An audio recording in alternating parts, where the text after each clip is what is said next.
আসসালামু আলাইকুম, স্বাগতম সবাইকে। এইচএসসি 25-এর যারা যারা এই বছর অ্যাডমিশনের প্রিপারেশন নিচ্ছি, তো আমাদের জন্য এই বছরের প্রশ্ন প্রেডিকশন করাটা একটু ডিফিকাল্ট হয়ে গেছে, বিশেষ করে বিগত বছরগুলোতে যেহেতু আইআইটির প্রশ্নের একটু রিপিটেশন ছিল।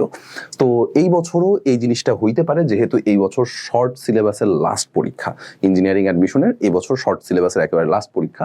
পরের বছর থেকে 26 ব্যাচ যারা যারা পরীক্ষা দিবে ফুল সিলেবাসে পরীক্ষা দিবে। সো তখন আশা করা যায় যে আবার বইয়ের প্রবলেমগুলোতে ব্যাক আসতে পারে, কারণ আমরা যখন পরীক্ষা দিয়েছিলাম 2019-এ, আমাদের সময় বা তার আগের ব্যাচগুলোতে এরকম মোটামুটি একটা কথা প্রচলিত ছিল যে কেতাব স্যারের বইয়ের থেকে ম্যাক্সিমাম অঙ্ক কমন পড়ে।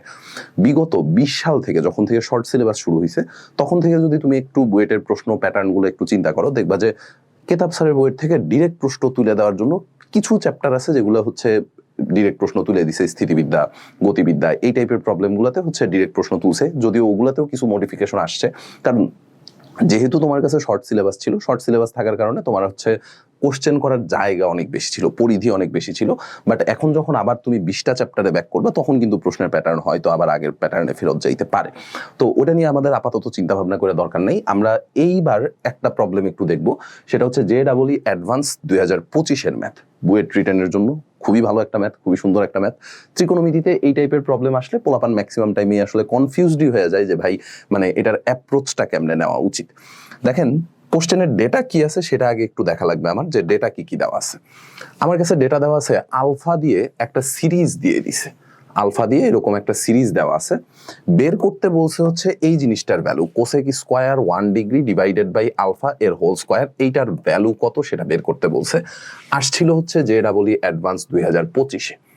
আচ্ছা, তো এখন এই প্রবলেমটা যখন আমরা সলভ করতে যাব, এই প্রবলেমটা সলভ করতে গেলে প্রথমে আসলে দেখা লাগবে যে প্রবলেমটা আসলে কি বলতে চাইতেছে। যদি আমি সামহাও আলফার ভ্যালু বের করতে পারি, আলফার ভ্যালুটা এখানে বসাই দিতে পারলেই কিন্তু ভাই আমি এই জিনিসটার ভ্যালু বের করে ফেলাইতে পারবো, তাই না? তাহলে মেইন টার্গেট হওয়া উচিত আলফার ভ্যালুটা বের করা। তো আসেন, আলফার ভ্যালু যেটা দেওয়া আছে এটা তো লিখেই ফেলাবেন, দেওয়া আছে আলফা ইকুয়াল টু এত। আমি পরের স্টেপ থেকে হচ্ছে একটু দেখাই দিই যে আলফা ইকুয়াল টু এত দেওয়া আছে, এখন আমাদের আসলে কি করা উচিত। দেখেন ভাইয়া, প্রথম টার্মটার দিকে যদি একটু তাকান, প্রথম টার্মটাকে আপনি চাইলে এইরকম ভাবে লিখতেই পারেন। প্রথম টার্মটাকে চাইলেই এরকম ভাবে লিখতে পারেন যে ভাই আমি একটা 1/sin নিয়ে আসলাম, 1 ডিভাইডেড বাই সাইন 1 ডিগ্রি, এটা নিয়ে আসলাম। আইনা যেই কাজটা করব সেটা হচ্ছে যে উপরে 1 ছিল না, উপরে যে 1 ছিল সেই 1-এর পরিবর্তে আমি সাইন 1 ডিগ্রি লিখতে চাইতেছি। উপরে যে 1 ছিল সেটার পরিবর্তে সাইন 1 ডিগ্রি লিখতে চাইতেছি। কেন এই অ্যাপ্রোচটা আমি নিতেছি সেটা একটু দেখলে বুঝবেন যে ভাই নিচে যে অ্যাঙ্গেলগুলো দেওয়া আছে প্রত্যেকটা অ্যাঙ্গেল ডিফারেন্স কিন্তু 1 করে।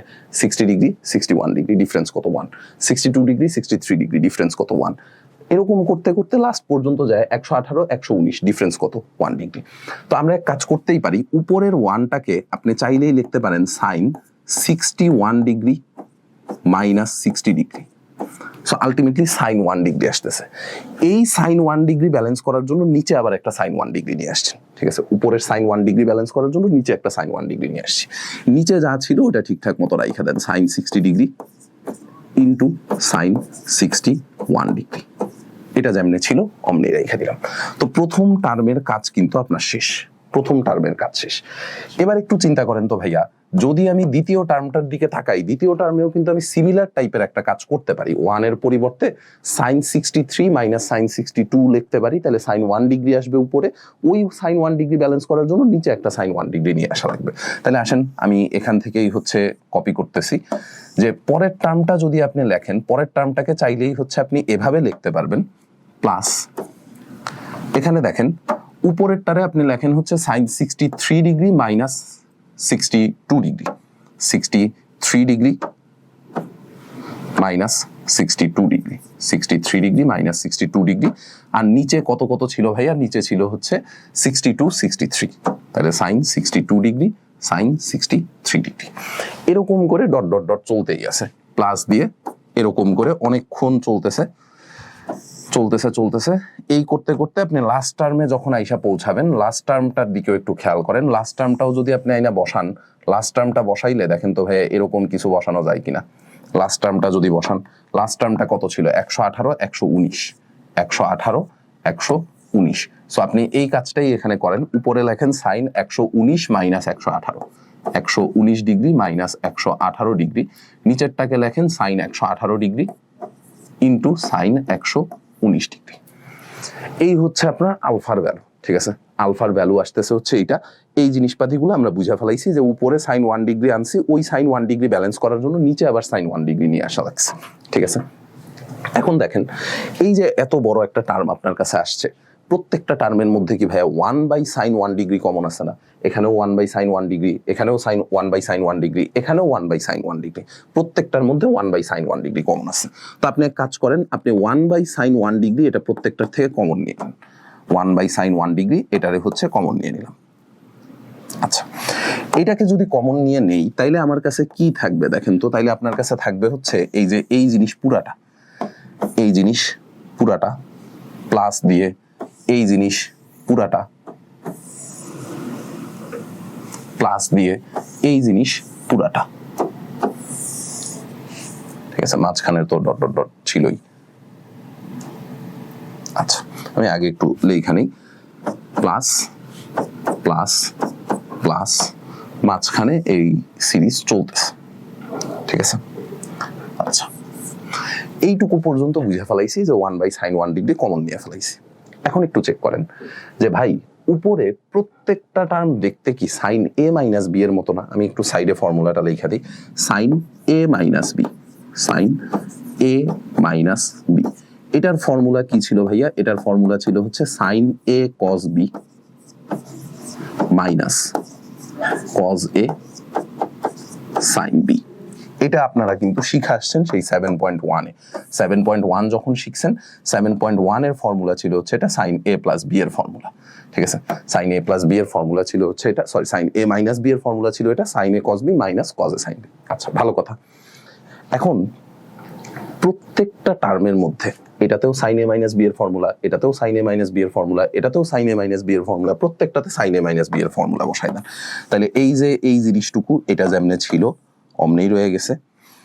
যেই কাজটা করতেছেন সেটা হচ্ছে যে উপরেরটাতে সাইন a মাইনাস বি এর ফর্মুলা বসাই দেন, সাইন a মাইনাস বি এর ফর্মুলা বসাই দেন। সাইন a মাইনাস বি এর ফর্মুলা বসাই দিলে জিনিসটা দেখতে কিরকম আসবে দেখেন। সাইন a cos b, তাহলে বসান সাইন 61 ডিগ্রি cos b, তার মানে সাইন 60 ডিগ্রি।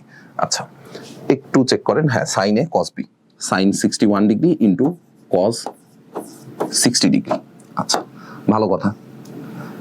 আর এই যে মাইনাসটা ছিল, এই মাইনাসটাকে আমি একটু আলাদা করে দিচ্ছি, এই মাইনাসটাকে আলাদা করে দিলাম। মাইনাসটাকে আলাদা করে দিয়ে একটু দেখেন তো ভাইয়া, যদি আমি এইটাকে এইভাবে লিখি, পরেরটাকে যদি আমি এইভাবে লিখি, এখানে যা ছিল এটাতে হচ্ছে কপি করে দিই। আচ্ছা, পরেরটাকে কি লিখবেন? পরেরটাকে লিখবেন হচ্ছে cos a sin b, cos a sin b। তাহলে এটাকে লেখেন হচ্ছে cos 61 ডিগ্রি sin 60 ডিগ্রি, ঠিক আছে? যেই কাজটা করলাম সেটা হচ্ছে যে এই যে নিচের পার্টটুকু, এই নিচের পার্টটুকু কিন্তু হ্যাঁ দুইটাতে আমি আলাদা আলাদা করে দিতে পারি। নিচের পার্টটুকু এটাতেও রাখতে পারি, নিচের পার্টটুকু এটাতেও রাখতে পারি। আলটিমেটলি লসাগু নিয়ে আপনার জিনিসপাতি তো আগেরটাই ব্যাক করবে, তাই না? সাইন a মাইনাস বি এর ফর্মুলা অ্যাপ্লাই করছি, সাইন a মাইনাস বি এর ফর্মুলা অ্যাপ্লাই করে হরে যে পার্টটুকু ছিল, হরের পার্টটা দুইটা আলাদা আলাদা করে দিছে, আংশিক ভগ্নাংশে প্রকাশ করছে। তাহলে এই যে দেখেন প্রথম ভগ্নাংশ যেটা ছিল, প্রথম ভগ্নাংশটাকে আমরা ফার্স্ট ব্র্যাকেট দিয়ে আটকাই দিলাম। এইটা হচ্ছে আমাদের প্রথম ভগ্নাংশটা, ঠিক আছে? এই সেম কাজটা দ্বিতীয় ভগ্নাংশটার জন্য করা লাগবে। তাহলে আসেন দ্বিতীয় ভগ্নাংশের জন্য সেম কাজটাই করি, দ্বিতীয় ভগ্নাংশের জন্য সেম কাজটাই করব, ঠিক আছে? দ্বিতীয় ভগ্নাংশের জন্য সেম কাজটা করব। আমরা এই কাজটুকু করতে পারি, সেটা হচ্ছে এটাকে আপাতত মুছে দিতে পারি। এটা আপাতত আমাদের কোনো কাজের না। আচ্ছা, এটাকে একটু এদিক সেদিক করে কোথাও যদি রাখা যায় তাইলে হচ্ছে রাইখা দিই। এটাকে ধরেন যে এখানে রাইখা দিলাম, আপাতত এখানে রাইখা দিলাম যে সাইন a মাইনাস বি এর ফর্মুলা ছিল হচ্ছে এটা, ঠিক আছে? আচ্ছা, ওকে, ডান। এখন দেখেন দ্বিতীয় ভগ্নাংশের জন্য যদি করেন সাইন a মাইনাস বি এর ফর্মুলা, তাহলে sine a cos b minus cos a sin b, তাই না? তাহলে সাইন a মানে হচ্ছে 63 ডিগ্রি, a মানে হচ্ছে 63 ডিগ্রি, cos b মানে হচ্ছে 62 degree, minus cos a sin b। a মানে কত ভাইয়া? a মানে হচ্ছে 63 বি মানে হচ্ছে 62, আর নিচে যা ছিল তা তো আছেই, সাইন 62, সাইন 63, সাইন 62, সাইন 63, নিচে যা ছিল ওটা ঠিকঠাক মতো রাইখা দেন, 62, 63, 62, 63, ঠিক আছে। আচ্ছা, এরপরে এরকম করতে করতে একেবারে তো হচ্ছে লাস্ট টার্ম পর্যন্ত যাইতে হবে, ঠিক আছে। এরকম করতে করতে একেবারে লাস্ট টার্ম পর্যন্ত যাইতে হবে। সো এটাকে আমরা একটু সরায় ফেলাইলাম, এটাকে সরায়া প্লাস দিয়ে ডট ডট ডট, এই যে মাঝখানে একটা প্লাস ছিল, প্লাস দিয়ে ডট ডট ডট দিয়ে আমরা হচ্ছে যাবো কোন পর্যন্ত, একেবারে লাস্ট টার্ম পর্যন্ত। সো লাস্ট টার্মেও সেম কাজই করব, লাস্ট টার্মটাতেও সেম কাজই করেন। এই সেম ফর্মুলাই তো আপনি আবার হচ্ছে লাস্ট টার্মেও অ্যাপ্লাই করবেন, তাই না? এই পুরাটাকে আর একটু ছোট করে ফেলাই, নাহলে আমি লাস্ট টার্মটা এখানে আসলে জায়গা করাইতে পারবো না, ঠিক আছে। ওকে, সো এইটুকু যদি আপনি করেন তাইলে এবার দেখেন লাস্ট টার্মটা কত হবে। এরকম করতে করতে আমি লাস্ট টার্মে পর্যায়ে পৌঁছাইলাম, লাস্ট টার্মটা হবে দেখতে এরকম কিছু একটা। আচ্ছা, তাও আসলে জায়গা হয় নাই। ওকে, সো এটা বুঝে নিয়েন যে লাস্ট টার্মটা হচ্ছে এরকম কিছু একটা আছে। এবার দেখেন লাস্ট টার্মটা কত হবে ভাইয়া, লাস্ট টার্মটা হবে হচ্ছে সাইন এ কস বি। সো সেম ফর্মুলাই বসাবো, সেম ফর্মুলা বসাবো, সেম ফর্মুলা বসাবো, সেম ফর্মুলা বসাবো। নিচে যা ছিল নিচেরটা তো ঠিকঠাক মতো রয়েই যাবে, ঠিক আছে। নিচে যা ছিল নিচেরটা ঠিকঠাক মতো রয়ে যাবে। আচ্ছা, তাহলে উপরে কি বসাবেন? উপরে বসাবেন হচ্ছে সাইন এ কস বি, তার মানে sine 119 degree cos 118 degree minus cos A sine B, তার মানে কস 119 ডিগ্রি সাইন 118 ডিগ্রি। আর নিচে কত কত ছিল? নিচে ছিল সাইন 118, সাইন 119, তারপরে হচ্ছে সাইন 118, সাইন 119, ঠিক আছে। এই পর্যন্ত আগাইলাম। এখন একটু দেখেন এই কাজটা করার কারণে আপনার যেটা সুবিধা হয়েছে সেটা হচ্ছে আপনি কিছু জিনিসপাতি একটু কাটাকাটি করতে পারেন। কি কি কাটাকাটি করা যায় একটু দেখেন তো। এই সাইন 61 এর সাথে এই সাইন 61 ক্যান্সেল আউট হয়ে যাবে, তারপরে এই সাইন 60 সাথে এই সাইন 60 ক্যান্সেল আউট হয়ে যাবে। তারপরে আর কে কে ক্যান্সেল আউট হয় দেখেন, সাইন 63 এর সাথে সাইন 63 ক্যান্সেল আউট, তারপরে হচ্ছে সাইন 62 এর সাথে সাইন 62 ক্যান্সেল আউট, তারপরে এখানে আইসা হচ্ছে সাইন 119 ডিগ্রির সাথে সাইন 119 ডিগ্রি ক্যান্সেল আউট, তারপরে এখানে আইসা সাইন 118 ডিগ্রির সাথে এই নিচের সাইন 118 ডিগ্রি ক্যান্সেল আউট, ঠিক আছে।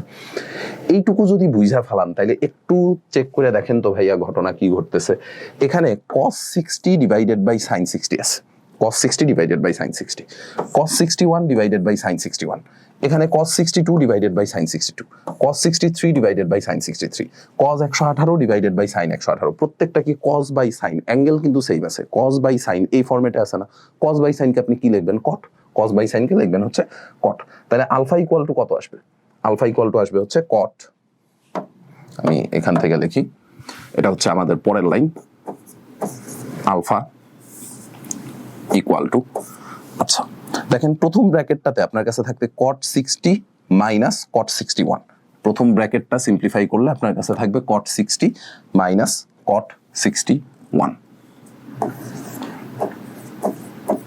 cot 60 degree minus cot 61 degree, এটা হচ্ছে আমাদের প্রথম ব্র্যাকেটটা, প্লাস পরের ব্র্যাকেটটা কত হবে ভাইয়া? পরের ব্র্যাকেটটা হবে cot 62 মাইনাস cot 63, পরের ব্র্যাকেটটা হবে হচ্ছে cot 62 মাইনাস cot 63 প্লাস, এরকম করতে করতে ডট ডট ডট দিয়ে আমরা একেবারে লাস্ট টার্মে চলে যাব। সো লাস্ট টার্মটা দেখবেন, লাস্ট টার্মটা আপনার কাছে থাকবে কত? লাস্ট টার্মটা থাকবে হচ্ছে এরকম কিছু একটা, cot 118 minus cot 119, cot 118 minus cot 119, ঠিক আছে। এখন দেখেন এখানে বেশ কিছু টার্ম ক্যান্সেল আউট হবে, কে কে ক্যান্সেল আউট হবে একটু চেক করে দেখেন তো ভাইয়া। এই যে cot 61 degree, negative cot 61 degree, এইটার সাথে আপনি negative cot 119 degree cancel out করতে পারেন। কেমনে কেমনে ক্যান্সেল আউট করবো ভাইয়া? একটু ক্যান্সেল আউটটা সাইডে করে দেখাই, ক্যান্সেল আউটটা একটু সাইডে করে দেখাই যে কেমনে ক্যান্সেল আউট হইতেছে। দেখেন আপনার কাছে ছিল হচ্ছে নেগেটিভ cot 119 ডিগ্রি, তাই না? নেগেটিভ cot 119 ডিগ্রি, তো নেগেটিভটাকে নেগেটিভের মতো রাইখা দেন, cot 119 বদলে ভাই আপনি তো লিখতেই পারেন 180 মাইনাস 61, তাই না? 180 মাইনাস 61, এই যে দেখেন 9 আর 1 যোগ করলে 10 হয়, হাতে থাকে 1, 6 আর 1 7, 7 আর 1 8 হয়ে যাবে 180, ঠিক আছে? তো এখন একটু চেক করে বলেন cot 180 minus theta, cot 180 minus theta, cot 180 minus theta মানে কত হবে? cot 180 মাইনাস থিটা মানে হবে হচ্ছে মাইনাস cot থিটা, তার মানে মাইনাস cot 61 ডিগ্রি, ঠিক আছে? তো মাইনাসে মাইনাসে প্লাস হয়ে যাইতেছে, এটা হয়ে যাবে প্লাস cot 61 ডিগ্রি, ঠিক আছে? তো cot 119, এই যে মাইনাস cot 119, এটা ক্যান্সেল করে ফেলাবে হচ্ছে cot 61। একটু ঠান্ডা মাথায় ভাইয়া বলেন তো ভাইয়া, এই দুইটার অ্যাঙ্গেলের সামেশন 180 ডিগ্রি ছিল না? 119 আর হচ্ছে 61, অ্যাঙ্গেলের সামেশন ছিল 180 ডিগ্রি, তাই না? একটু চেক করে দেখেন, আপনি যদি 62 দিকে তাকান, 62 আর 118, এই দুইটা অ্যাঙ্গেলের সামেশন 180 ডিগ্রি না? সো এই cot 62 সাথে ক্যান্সেল আউট হবে কত? cot 118, তাই না? cot 62 সাথে ক্যান্সেল আউট হবে কত? cot 62 সাথে ক্যান্সেল আউট হবে হচ্ছে cot 118। এরকম ভাবে চলতে চলতে চলতে চলতে প্রত্যেকটা টার্ম ক্যান্সেল আউট হয়ে যাবে, মাঝখানে যতগুলো টার্ম আছে সবাই ক্যান্সেল আউট হয়ে যাবে। কেমনে ক্যান্সেল আউট হবে আমি একটু জাস্ট রাফ করে দেখাই, এটা খাতায় না দেখাইলেও চলবে। আপনি একটু ভাবলেই বুঝতে পারবেন যে ভাই এইটার আগের যে ব্র্যাকেটটা ছিল, এটার আগের যে এক্সাক্ট ব্র্যাকেটটা, সেই ব্র্যাকেটটা ছিল হচ্ছে cot 116 মাইনাস cot 117। এটা একটু ভাবলেই বুঝবেন যে ভাই আগের ব্র্যাকেটটা এটাই হওয়া উচিত, তাই না? আগের ব্র্যাকেটটা এটাই হওয়া উচিত, নাইলে কিন্তু আপনার হচ্ছে সিরিজ কমপ্লিট হবে না, মানে সিরিজের যে প্যাটার্ন সেই প্যাটার্ন ফলো করবে না। তো এখন বলেন এই যে 63 আর 117, এদেরও তো যোগফল ভাই, এদেরও তো যোগফল হচ্ছে 180, তাহলে এই 63-র সাথে 117 ক্যান্সেল আউট হয়ে যাবে, 64-র সাথে 116 ক্যান্সেল আউট হয়ে যাবে, এরকম ভাবে প্রত্যেকটা টার্ম ক্যান্সেল আউট, প্রত্যেকটা টার্ম ক্যান্সেল আউট। সো টার্মগুলো ক্যান্সেল আউট হইলে আপনি যেই জিনিস পাবেন সেটা হচ্ছে, আচ্ছা এখানে একটু একটা জিনিস মিস্টেক হয়ে গেছে, সেটা হচ্ছে যে ভাই এখানে একটা 1/sin 10 ডিগ্রি, 1/sin 1 ডিগ্রি ছিল, 1 divided by sin 1, 1 divided by sin 1 degree, এটা তো আগের থেকে আমার কাছে ছিল। তাহলে এবার চেক করেন যে আপনার alpha equal to 1/sin 1 degree, এটা ঠিকঠাক মতো রয়ে গেল, 1/sin 1 ডিগ্রি এটা ঠিকঠাক মতো রয়ে গেছে। সবগুলা টার্ম ক্যান্সেল আউট হয়ে গেলে আপনার কাছে থাকবে হচ্ছে ভাইয়া cot 60 ডিগ্রি, আপনার কাছে থাকবে হচ্ছে cot 60 ডিগ্রি। এখন আসেন একটু cot 60 ডিগ্রির ভ্যালুটা দেখা বসাই যে cot 60-র ভ্যালু কত। cot 60-র ভ্যালুটা একটু দেখা বসাই, আমাকে এক সেকেন্ড একটু টাইম দেন, আমি নিজেও হচ্ছে tan 60-র ভ্যালু ভুলে গেছি, এতদিন আসলে এতগুলা ভ্যালু মনে রাখাটা একটু difficult. 1 divided by tan 60, so cot 60-র ভ্যালু আসবে হচ্ছে আপনার কাছে 1/√3, cot 60-র ভ্যালু আসবে হচ্ছে 1 ডিভাইডেড বাই √3, ঠিক আছে? তাহলে cot 60 এর বদলে আপনি 1/√3 বসাই দিতে পারেন। দেখেন এইটুকু ঠিকঠাক মতো থাকলো, cot 60 এর বদলে আপনি বসাই দিলেন হচ্ছে 1 ডিভাইডেড বাই √3। এখন এক কাজ করেন যে ভাইয়া এই আলফা তো ঠিকঠাক থাকলো, 1/sin সেটারে আপনি লিখতে পারেন হচ্ছে cosec 1 degree into 1 divided by √3। Side change করেন তো একটু ভাইয়া, √3টাকে এই পাশে পাঠিয়ে দেন, তাহলে √3 এটা equal to cosec 1 degree divided by alpha, cosec 1 degree divided by alpha. তাইলে ভাইয়া বলেন cosec 1 degree divided by alpha এর whole square, cosec 1 degree divided by alpha এর হোল স্কয়ার, বোথ সাইডে যদি স্কয়ার করে দিই তাহলে √3 এর স্কয়ার করা লাগবে, √3 স্কয়ার করলে অ্যান্সার আসবে হচ্ছে 3, ঠিক আছে? অঙ্কটা সুন্দর, আমার খুবই পছন্দের একটা ম্যাথ হয়েছে। গতকালকে আমি যখন হচ্ছে এই বছরের অ্যাডমিশনের কন্টেন্ট গুছাইতেছিলাম, তো তখন হচ্ছে আমি এই প্রবলেমটা পাইলাম সামনে, অ্যান্ড প্রবলেমটা দেখে আমার খুবই ভালো লাগলো যে মানে এই টাইপের প্রবলেম আসলে রিটেন পরীক্ষায় দেওয়ার মতো, বিশেষ করে বুয়েট রিটেন পরীক্ষায় এই টাইপের প্রবলেম আসলে দেওয়ার মতো। ম্যাজিক স্টেপ কোনটা, যেই স্টেপ মনে না রাখলে আপনি হচ্ছে, বা যেই স্টেপ মাথায় না আসলে আপনি আসলে অঙ্কগুলা মিলাইতে পারবেন না বা অঙ্কটা মিলাইতে পারবেন না, সেটা হচ্ছে যে এই যে উপরের 1 ছিল, সেই 1-এর বদলে sin 1 ডিগ্রি লেখা, নিচের sin 1 ডিগ্রি দিয়ে যে আপনার ব্যালেন্স করা লাগতেছে, এইটা যদি আপনি না জানেন তাহলে সেই ক্ষেত্রে কিন্তু আপনার জন্য মিলানোটা একটু ডিফিকাল্ট হয়ে যাবে, ঠিক আছে? ওই ক্ষেত্রে মিলানোটা একটু ডিফিকাল্ট হয়ে যাবে। সো খুবই সুন্দর একটা ম্যাথ, এই ম্যাথটা পরীক্ষার জন্য মাস্ট একটু করে যাবেন। আশা করা যায় যে এই টাইপের প্রবলেম আমরা কিন্তু বিগত বছরগুলোতেও দেখছি যে আইআইটির যে প্রবলেমগুলো আগে আসছিল সেই প্রবলেমগুলোর থেকে পরবর্তীতে কিন্তু কোশ্চেন রিপিট করছে, ঠিক আছে? সো এর জন্য এই টাইপের প্রবলেমগুলো একটু দেখে যাবেন। আশা করা যায় যে এই মানে অ্যাপ্রোচগুলো জানলে পরীক্ষায় যদি অন্য কোনো প্রবলেমও দেয়, আপনি অ্যাটলিস্ট অ্যাপ্রোচ জানা থাকলে কিছু না কিছু অন্তত লেখা দিয়ে আসতে পারবেন, ঠিক আছে? তো দেখা হবে ইনশাল্লাহ পরবর্তীতে অন্য কোনো ক্লাসে, অন্য কোনো ভিডিওতে। ধন্যবাদ সবাইকে।